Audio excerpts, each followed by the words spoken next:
Good morning, good afternoon, everyone. Welcome into another exciting Exploring by the Seat of Your Pants broadcast. I know we've got a lot of familiar faces in the crowd, but like our McDonough school, some new folks today too. So if you are new to us, joining live on YouTube, Facebook, wherever you're tuning in from, we are all about bringing conservation, adventure, and science into classrooms around the world. Now, everything we do goes to our YouTube channel, so you can check out this program in 3 weeks or 3 years or anytime you want to tune in and learn more about epic lemurs, as I hope you're all excited to do today.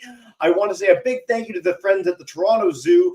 They have been partnering with us for years on all manner of amazing science stories. Again, that YouTube channel has everything we've ever done with them, so lots to explore and discover there. Now, before I dive in with our topic du jour, which I've hinted at a few times, I want to note we do have a Kahoot today. So between our talk and Q&A, if you want to play along with a little 4-question quiz, this is the game pin. So feel free to pull that up in a separate tab on your computer. A little fun for some bragging rights in the middle of the show. But without further ado, I'm going to welcome in Mary Ellen at the Toronto Zoo, educator extraordinaire, to give us a deep dive on World Lemur Day. We are going to learn more about these incredible creatures, their conservation, and more, including some special guest speakers today. So without further ado, thank you so much for joining us today, Mary Ellen, and welcome back. Thank you so much, Jesse. Hello, everybody, and welcome to the Toronto Zoo. My name is Mary Ellen, and I'm so excited to be back with Jesse here and everyone at Exploring by the Seat of Your Pants to have another great school year of all of our live broadcasts. So stay tuned for the next several months until June. We'll be with you live every single month, exploring the different regions of the zoo and learning about all the ways that you can help in animal conservation. So today, very excitingly, we are going to be learning about some really incredible lemurs that we have here at the Toronto Zoo. And I've got not only a special guest with me here today, but of course, our lemurs who live with us here at the Toronto Zoo. Before we jump in and get started, though, I am going to have Jesse bring up our land acknowledgement here for me, and we will get started. So we would just like to acknowledge that the land that we are standing on is the traditional territory of many nations, including the Mississauga of the Credit, the Anishinaabe, the Chippewa, the Haudenosaunee, and the Wendat peoples, and is now home to many diverse First Nation, Inuit, and Métis peoples. We would also like to acknowledge that Toronto is covered by Treaty 13 with the Mississauga of the Credit and the Williams Treaty signed with multiple Mississauga and Chippewa bands. Thank you so much, Jesse. So welcome, everybody. You might be able to tell where we are. If you've come to the zoo before, I'll do kind of a quick little 360 here. We are actually standing in our African rainforest pavilion. So this is where our lemurs live. It might give you a clue to where lemurs are sort of from in the world. We're going to learn all about that in just a moment here. But we're standing in our pavilion and we are going to learn all about these amazing creatures on World Lemur Day. What a perfect day to do a broadcast like this. So without further ado, I'm going to introduce my friend and co-host here today. We have Travis. He is the executive director of Planet Madagascar, and he is going to be teaching us a little bit about these amazing creatures we have here. So without further ado, let me flip our camera around to the true star of today's show. And there we go. Travis, you can say hi. Hi, everyone. Hey, Jesse, and hey, all the folks from Exploring by the Seat of Your Pants. Well, we're here at the Toronto Zoo. The Toronto Zoo is a partner of my organization, Planet Madagascar. Our mission is to build sustainable forest communities, and we do that in partnership with the Toronto Zoo, and we're trying to protect critically endangered lemurs. Lemurs are the most endangered groups of animals in the world, but not everyone knows a lot about them, so we're going to teach you a bit about them today. For example, lemurs are a type of primate. These are the wet-nosed primates. They're related to things like galagos and lorises. So their noses are wet, a lot like a dog or a cat. Where your nose is dry, you're also a primate, and you're one of the apes. So humans, great apes, lesser apes, and monkeys are all part of the dry-nosed primates, while here the lemurs are part of the wet-nosed primates. Now, lemurs themselves are also interesting. There's over 100 species of lemurs in Madagascar, about 114 now, including the ring-tailed lemur that you see here. Ring-tailed lemurs are most famous probably because of the movie Madagascar. You might have seen King Julian in that movie. It's a bit of a misnomer because there would never be a King Julian in a ring-tailed lemur group. So you see, ring-tailed lemurs are female dominant, and so it would always be a Queen Juliet. And she wouldn't be silly like King Julian. She would be smart. She would dictate the group's movements, and she would show how to get food, and she would manage the group in a much different way than you see in the movie. Lemurs are fascinating because they're only found in Madagascar. I mentioned there's over 100 species, including tiny little mouse lemurs all the way to the Indri, which is to me, it looks like a 4-year-old wearing a panda suit. So if you ever get a chance to see it, just look it up online. INDRI, Indri. In fact, Jesse's been to Madagascar and he's seen these lemurs himself. The ring-tailed lemurs have this strange features, as do some other lemurs, where they actually have a forked or sort of double tongue. And this tongue allows them to clean off the bottom of their incisors. The bottom of their incisors close up a lot like my fingers are and stick out straight like this, and that's called a tooth comb. They use this tooth comb to groom their fur. That's why they look all so fuzzy and fluffy all the time. And if they want to interact with each other, they'll sometimes groom as a way of social cohesion. It's kind of like hugging in humans. They keep each other feeling better, and they also have a secondary benefit of getting rid of parasites like ticks and such. And so the tongue cleans off that tooth comb. Ring-tailed lemurs are also unusual, one of the only primates that are striped. The ring tail has 13 segments on it. It's always 13 unless the tail is broken. They use this for signaling visually so they can see each other as they're moving, but they also use their tail for communicating amongst each other.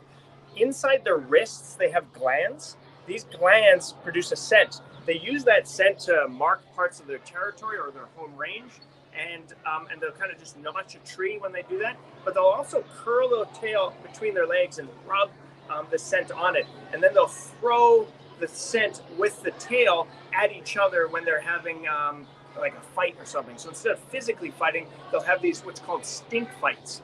Now, sometimes boys like girls, and so they'll stink flirt as well, and that's how they communicate with each other. And besides that, so that's fascinating. They have this ring tail for visual communication. They have these glands they can use to communicate their home range, and they can communicate their relationships to each other. But they're also one of the most vocal primates. In fact, they're the most vocal primate outside of humans. They make over 40 different distinct calls, including chuffs, rattles, barks, purrs. They've invented words to describe some of the sounds they make. So they're a very vocal primate that is quite surprising. You'd think other things, like maybe monkeys, would be more vocal, but no, it's these lemurs.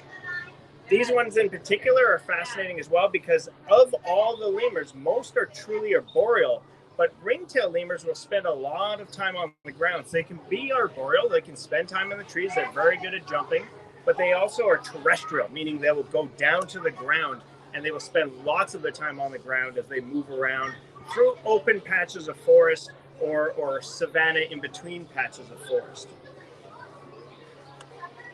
A lot of people think that you can just find ring-tailed lemurs anywhere in Madagascar, but you can't. They're actually restricted to the southern part of Madagascar.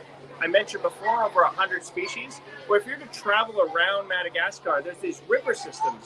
And between each river system, you usually have one of each type of lemur. You'll have one what we call true lemurs. That's these like ring-tailed lemurs, brown lemurs, mongoose lemurs, collar lemurs. These are all types of true lemurs. You'll have one or two of those. Then you'll have a type of shafaka. These are your leaping lemurs that eat leaves. You'll have a nocturnal version of that lemur called an avahi. This is a woolly lemur. You'll also see tiny little mouse lemurs. They're usually one or two in each zone. And then there's several other different species like fat-tailed dwarf lemurs and fork-marked lemurs and the really incredible eye. If you get a chance to see one of those are just amazing. I've been there lots and I have not seen them. And yeah, so that's a lot of what we have about Madagascar. There are people in Madagascar. We kind of forget that when we think about places like Madagascar, we think of the wildlife. We have to remember there's nearly 30 million people that make their home with lemurs. And if you start extending outside of Madagascar, few people realize this, but 5 billion people on this planet live within 100 kilometers of a primate. So to us in North America, Europe, and sort of the global north, we kind of see them as very exotic animals. But for most of the world, it's part of their day-to-day lives. So it's sometimes important for us to remember that they're part of the lives of most people on the planet. And it's the same in Madagascar. Now, unfortunately, Madagascar, lemurs are the most endangered group of animals that we measure in the entire planet. And that's a little bit to do with the interactions with people and habitat and lemurs. Fortunately, people in Madagascar are very engaged. They're really excited about conservation, and they're working hard with our organization and many other organizations to bring these species from extinction back into a nice, sustainable status. Awesome. I was going to say, one thing I want to harp on, because we've been highlighting Planet Madagascar's website a bunch for our audience. Could you speak a little bit to what you guys do as an organization in Madagascar? Because it's a really fascinating story for our kids, Travis.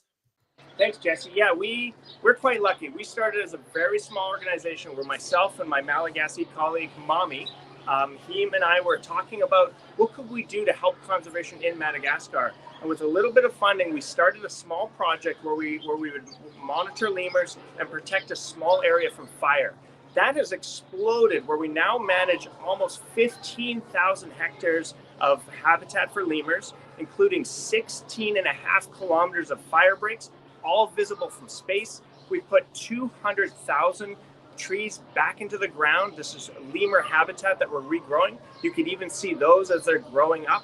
We work with 3 core communities. We do sanitation projects, health projects, women's health projects. We built a school in one of the 3 communities. We help support teachers. We have a school in Alaska that helps do projects with the kids in these schools. We've run a beekeeping project. We've run a sustainable agriculture project. We helped start a women's cooperative. And it sounds like a lot of stuff that Planet Madagascar is doing, but you got to remember, these are people in a community. They're the ones doing all of this work. They're the ones who've engaged with us, who've told us what they want to see the future of their community and their children's future. And they told us they want the future to be with forests and lemurs. And so they do all sorts of projects. We even have a project where we're looking at pathogens in lemurs, dogs, cattle, chickens, and ducks and sheep and people to see if the pathogens are moving amongst them, because people are getting sick and we want to make sure we can help solve that for people. But sometimes lemurs are getting sick too. So maybe that means people need to wash their hands. Maybe that means that we have to not eat in areas that there's lemurs, for example. We don't know, because we're just doing that research now.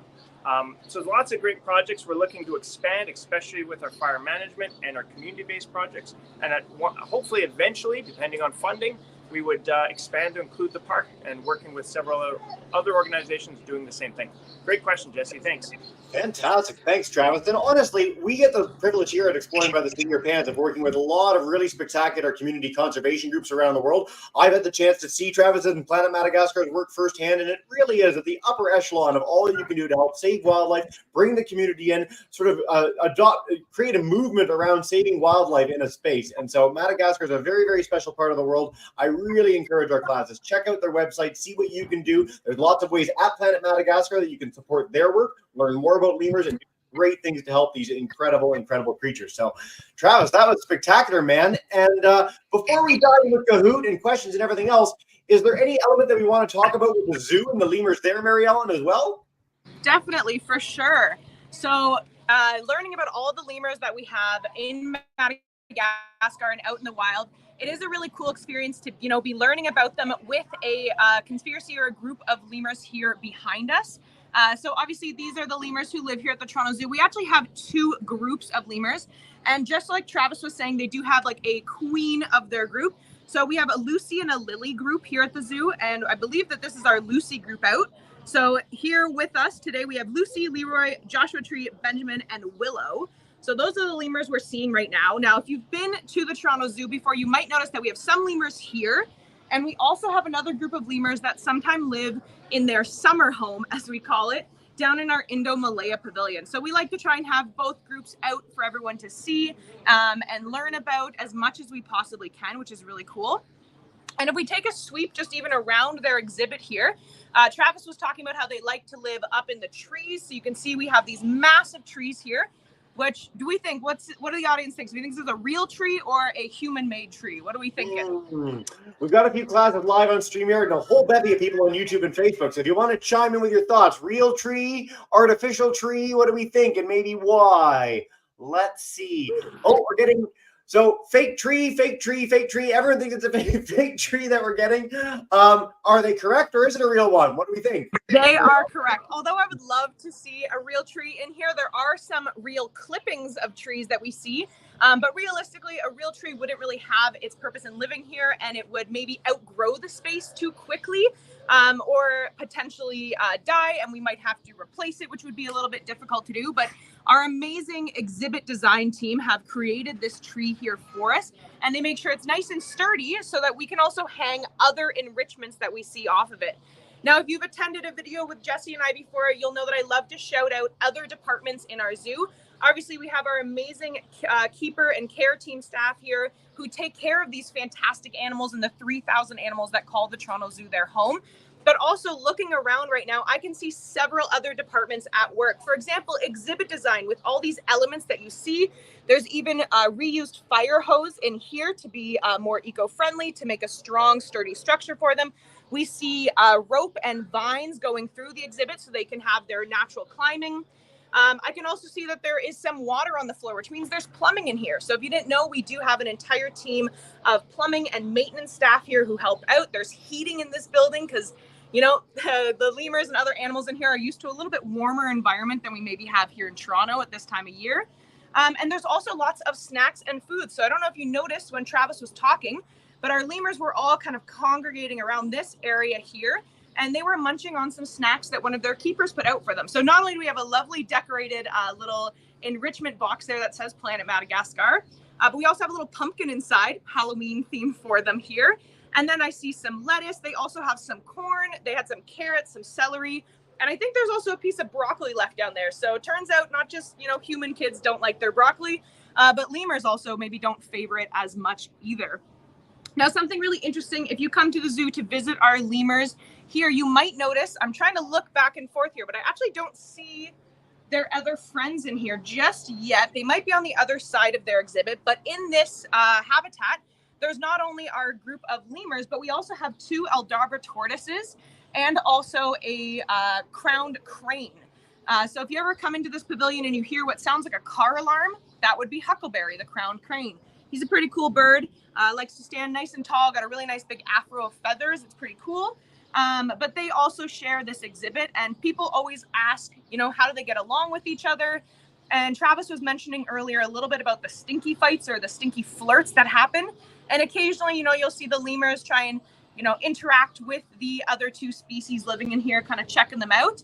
And occasionally they have sat on the tortoises' backs as well, which is a little bit interesting of a relationship for them. It's not a very fast mode of transportation for them, though. It's more for kind of leisurely exhibits.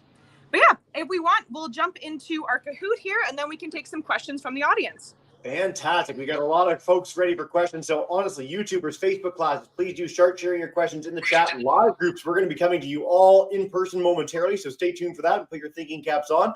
We're going to begin with our Kahoot. So for those who are new to Kahoot, the faster you answer, the more points you get. And what you win is Travis, Mary Ellen, and I's everlasting respect. So please do chime in, get involved in that little game pin. And if you want to just yell out the answer in your class or home, that's totally fine as well. But Mary Ellen, Travis, now you covered these as topics, but if you want to give us little hints with a few seconds to go, you're welcome to chime in and give us a little extra boost for anyone who might be having trouble with the answers.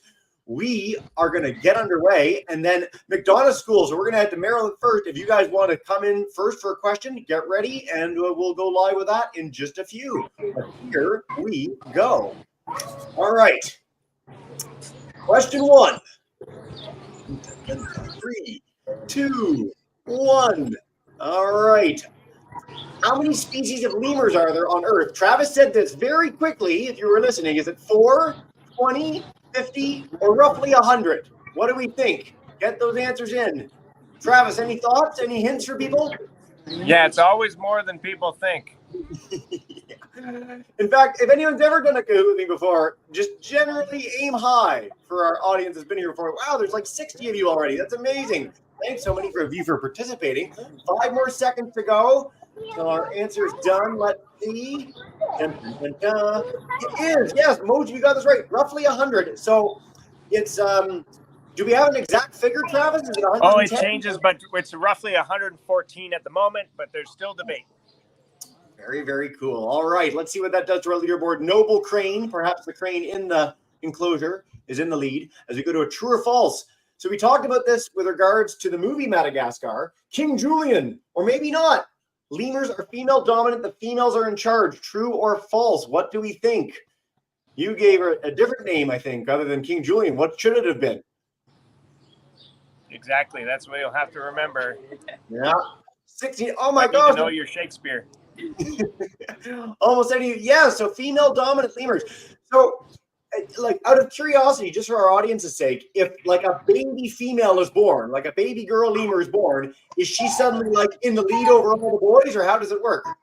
That's a very good question. Lemurs are not, they don't stay in their same groups all the time. And so the level of dominance isn't like this strict hierarchy like you would see in other animals. But what happens is as those female lemurs grow up, they grow up to be larger than males. And so through that, they just have control just by being physically bigger. Interesting. Thank you very much. All right. Adorable alpaca takes our lead as we go to question 3. 2 more to go, folks.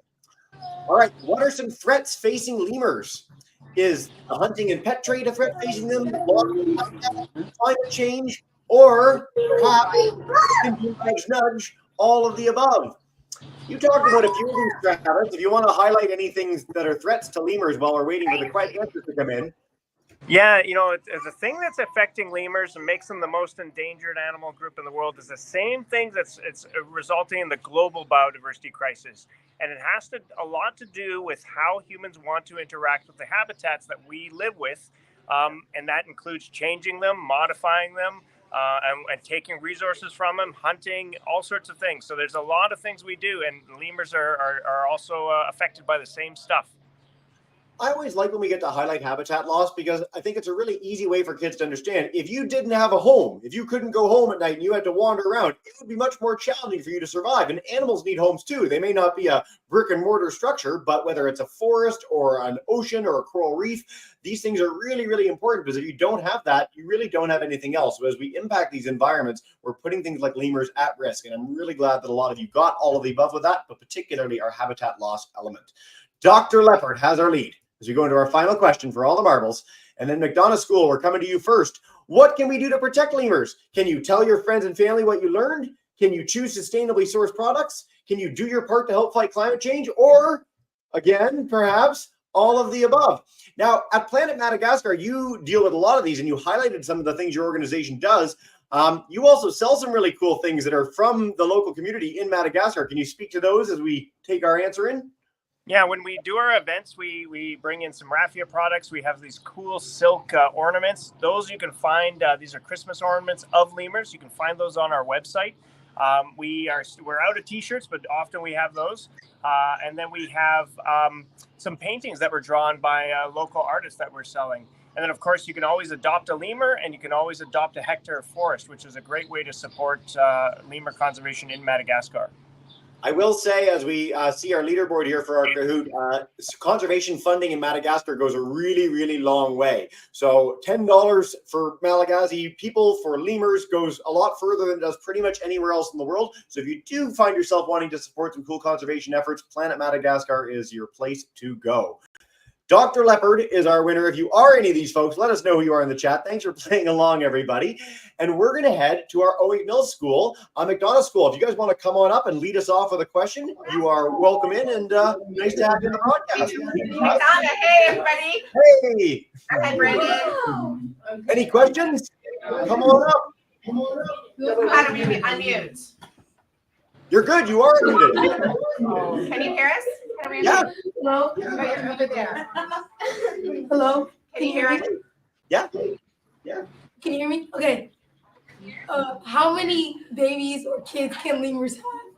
Great question.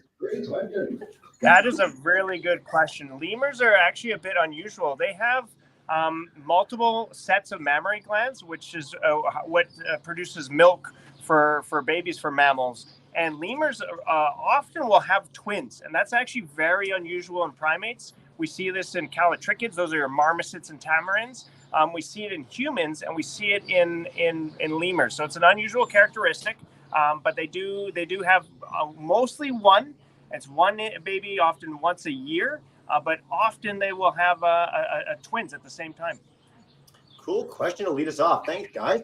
All right, Ms. Archer Seaman, we're going to head to our Miami crew. Come on in and take us away. There's so many of you. Hey, guys. Can you hear me?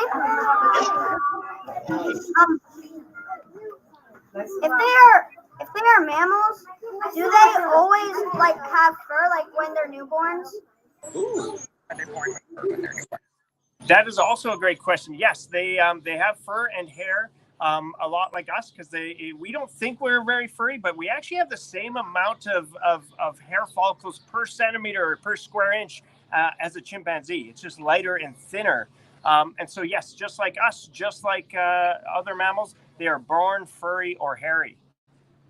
Cool question, guys. We've actually never had that for our primate class before, so thank you guys very much for that. We're going to head to Oxnard, California with Baraja's class. We're coming to you, YouTubers, Facebook groups. Send your questions in. We'll take some from them, and then we'll do a whole other round of questions with all our live groups. But hey, Miss Barajas, welcome in. Hola, mijos. All right, yeah, come on up. Ask a question, guys. How many lemurs are there in the world? Ooh, Tuffy. Good question. So there's over 100 species, but the actual numbers of lemurs depends on the species. We have some species where there's as few as 20 or 30 lemurs left for the entire species. In other species, we have several hundred and sometimes thousands of lemurs. For example, the mouse lemurs, they're really small. And so there's many of those, thousands and thousands. I couldn't even tell you how many. We still don't know. In fact, they're still discovering new species, and they're still discovering new habitats that have lemurs in Madagascar. Well, and you mentioned something too, and I always like to harp on this with the eye, which is a specific and really cool kind of lemur. Like some lemurs are really hard to find. You can go for years to Madagascar like you have and never see an eye. I've heard this from other researchers before. So it's not like they're all there just waiting for you to witness them. They're reclusive animals. Some of them only come out at night. So it can be a real challenge to get numbers like that. Right, Travis? Totally. And in fact, you remember you came with us on a big expedition and looking for lemurs. It's not easy.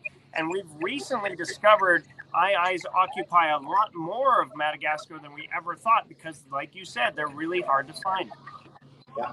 One of the coolest bits of science, this is just tangential to today's topic, but we've had researchers come on who literally go and take leeches out of the forest, and they find that the leeches have sucked the blood of eyes, and that's how they find out how many eyes there are, which is super cool, super neat. It's a tactic that's being used for all sorts of species around the globe. So kind of a weird bit of science for you kids, but I really like that we got to cover that. Thanks, guys.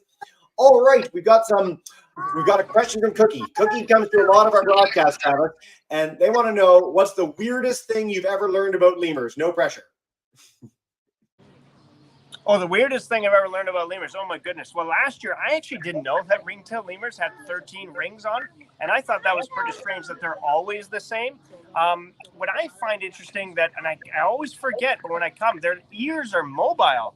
And they're not fixed like our ears, so they're mobile just like a deer. And so that's also a fascinating thing. Oh man, there's so many interesting things. We keep seeing new stuff all the time. Every time I see lemurs, I learn some crazy new thing about them. Very cool. Thanks, Cookie, for the question. Another one coming online is, if this tree is meant to mimic trees in the Malagasy environment, they noticed that the branches are really high up off the ground. How do the lemurs get up into the trees? Are they really good climbers? Can you speak to their climbing ability just generally? Yeah, so it's a great question. In fact, almost all primates have adaptations for climbing, including humans. Our rotating shoulder allows us to climb and hang and swing. That's why we sometimes call them monkey bars. And so they have grasping hands. They have very powerful femurs that allow them to leap. And they have kind of a sort of a broad, sticky pad on their fingers that allow them to clamper on and grab onto a tree branch. And so they're very good at bouncing up into a tree, moving across different substrates, big and small, and they can handle themselves just like a squirrel could, but without relying on claws, more on dexterity and grip. Yeah, and just for an example here, frequently in this exhibit, you'll see them go from this rock down here, and they will just straight jump up into the tree. And there's lots of different, they're hard to see on camera, but there are lots of different vines or ropes here that lead to and from each tree. But it's not uncommon to see them jump from this rock straight up into the tree. So I want to harp on this for a second because they are excellent climbers and that jump's pretty cool. But lemurs can do really, really epic leaps between trees. Can you tell us a little bit about how far some of the species can leap? Because it's unbelievable. Yeah, so the Shafaka species, or the group of species that are part of the Indrias, these are Shafakas and Indries, they have what's called vertical clinging and leaping. And they have really big hind limbs with really powerful legs, and they leap into the air, transition like a kangaroo practicing kung fu, twist, and will grab onto a tree. And as they grab, they actually ricochet off that tree and will bounce off it again. They can make between 8 and 10 meter jumps. So that's well over 20, almost 30 feet that they can jump from one tree to another. Makes them the furthest jumping animal in the world. It's one of the most incredible things you can ever witness in nature, both live, like Travis really has, and online. There are many videos. BBC's done some incredible documentaries featuring some of those lemur leaps. I really encourage you to check them out because they're really, really special. And I also want to highlight that that's the first time in 1,500 broadcasts that kangaroo kung fu has ever been referenced as a phrase, and I think it ought to feature in more programs going forward. So thank you for that, Travis. McDonough School, we're going to head back to Owings Mills. Come on up and share another question. Good to go, guys. What does their usual diet consist of? Ooh, this is a very good question. It actually is a bit tough to answer because every group of lemurs are sort of classified based on the types of diet that they have. So we have types of lemurs that specialize in eating leaves, but of course they'll eat other things like fruits and flowers. You have some lemurs that are specialized in eating gum, like the sap from trees. We have some that are specialists on just bamboo, and they eat the cyanide-rich portions of bamboo. There's frugivorous lemurs that focus mostly on fruits. And then you have ringtail lemurs like we see here, which are mostly frugivorous, but they will also eat a lot of other things because they go to ground and they'll scavenge on stuff. And then there's omnivores like mouse lemurs, which will eat anything. They'll eat lizards and birds' eggs and all sorts of stuff, including fruits and flowers and leaves. We had a great follow-up on this. So that's what lemurs eat. Is there anything that eat lemurs? Do they have to worry about big cats like lions or leopards or anything else? Or what do they have there in Madagascar? Yeah, just like a lot of animals, they are part of an ecosystem. And as part of that ecosystem, sometimes they're the predator. They eat other animals, and sometimes they're the prey. And in the case of lemurs, young lemurs are very susceptible to being preyed on by snakes. There's a Malagasy boa constrictor. So that's one predator. There's also there's a type of a hawk, a harrier hawk that specializes. They have special hinged joints so they can twist around on a tree and scoop out a lemur. And there's also a very fascinating mammal only found in Madagascar that hunts lemurs specifically. It's called the fossa. It's kind of like mixing a cat and a mongoose lemur together, and they exist in Madagascar, and they're a major or main predator of many lemur species. Yeah, very, very cool. Thanks, Travis. And I really encourage our class to look up the fossa, one of the most sinister, cool-looking predators on planet Earth. I love them. I did not see one when I was live. I don't know. Have you ever seen one live, Travis? I have spent 17 years in Madagascar, and I've seen one. Wow, there you go. So there you go. Any pictures we have, if you get a chance to check them out, they're very neat because they are very hard to find, like we talked about a little earlier. We're going to head back to Coral Reef Elementary. Miss Archer-Seaman, Miss Barbados class, come on back in. Take us away. Hey, guys. Hi. How long is their lifespan? Ooh, how long do they live? Yeah, that's a really good question. In the wild, they don't live as long as they do in captivity. And again, it depends on which species.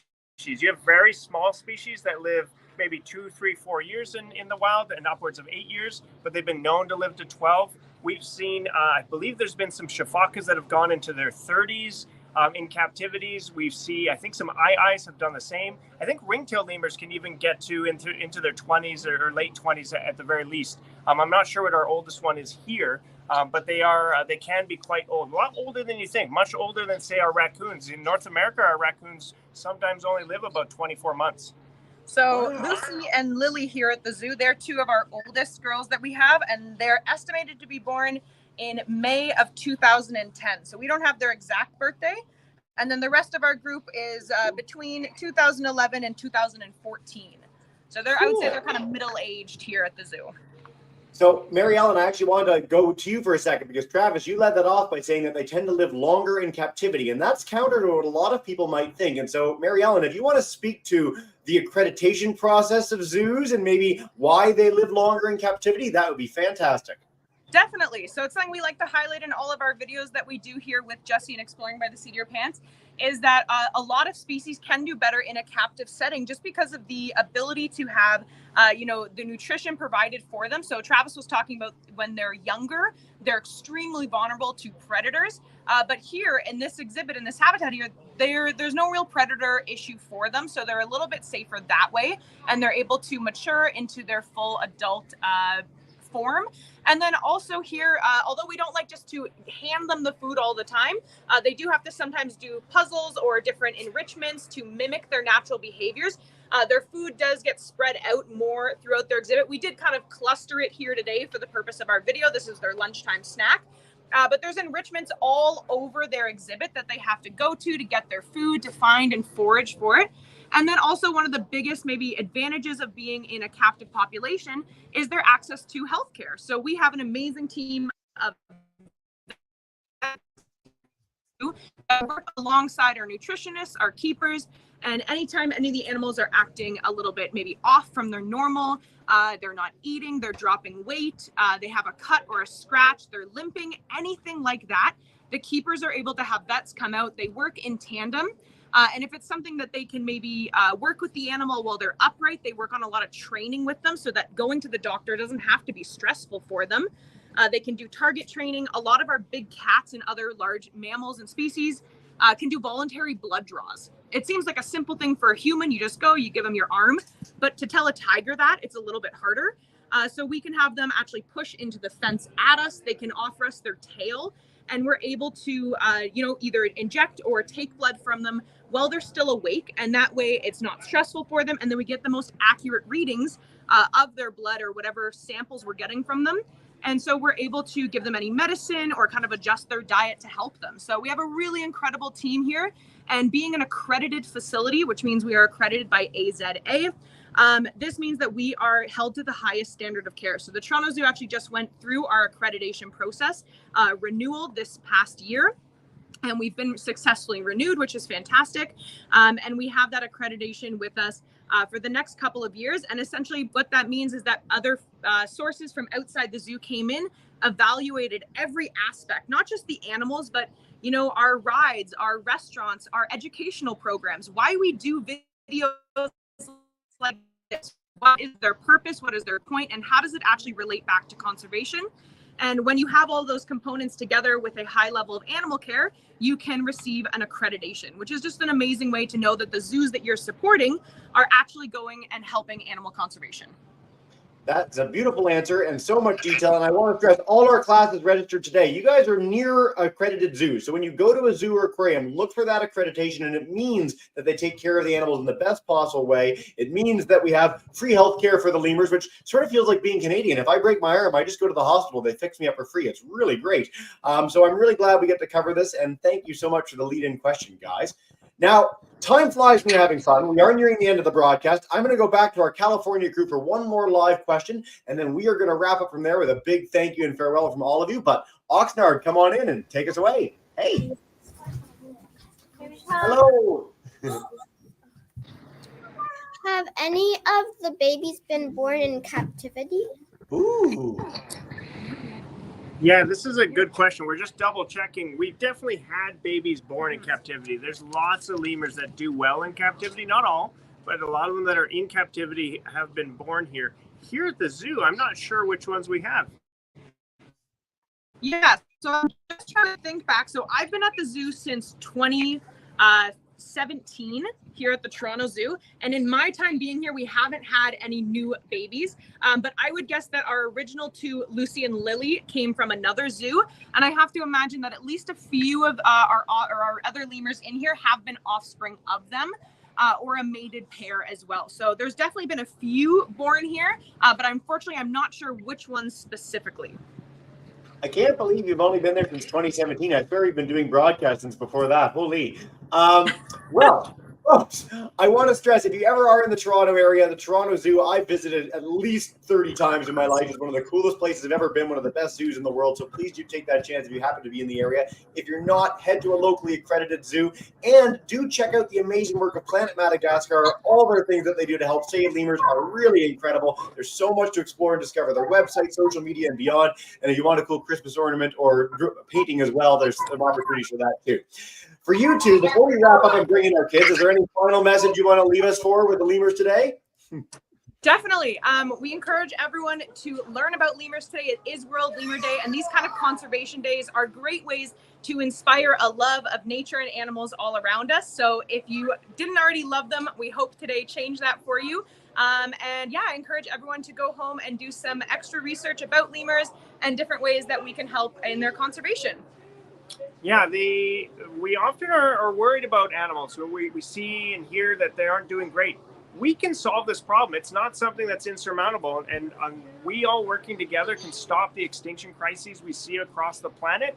And so remember that it's not dire. We have solutions. We have strategies. People in Madagascar are ready. They're already conserving them for us, and so we just have to help and support people doing that. No better messages than those. Thank you two so much for such an incredible broadcast as always, and a big thank you from all our students on YouTube as well. What we do to wrap up every broadcast, as you well know, Mary Ellen, I'm going to bring in all our classes to say thank you and farewell, and then we will say goodbye from there. So, Miami, girls, thank you so much, everyone. Have a wonderful day.